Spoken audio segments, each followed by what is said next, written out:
আজকালকার মেয়েদের ফ্যামিলিগুলো না মেয়েগুলাকে কোনো শিক্ষাই দিতে পারে না, একদম তাই। সবগুলো দোজকে যাবে।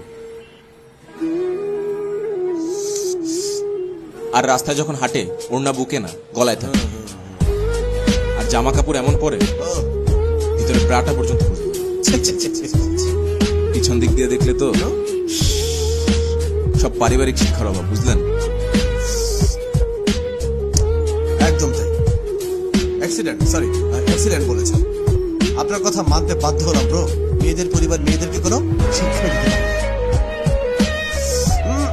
কিন্তু তোমার পরিবার তোমাকে কিন্তু দারুণ শিক্ষা দিয়েছে। হঠাৎ তোমার সামনে কোনো মেয়ে পড়লে সে যেমনই ড্রেসে থাকুক, তুমি তার মুখের দিকে, এরপর তার বুকে, এবার তার মাজায়, তারপর মেয়েটার পায়ে, এভাবে কুত্তার মতো দৃষ্টিভঙ্গি করে লোলুপ দৃষ্টিতে তাকাতে থাকা তোমার পরিবার তোমাকে শিখিয়েছে। আরে তোমার পরিবার তোমাকে মেয়েদের জামার ভেতরে ব্রা পর্যন্ত দেখতে শিখিয়েছে। মেয়েরা হেঁটে গেলে তার পাছা দেখতে শিখিয়েছে। বাহ, কে ফ্যামিলি! অসাধারণ অসাধারণ, মুগ্ধ হলাম ভাই।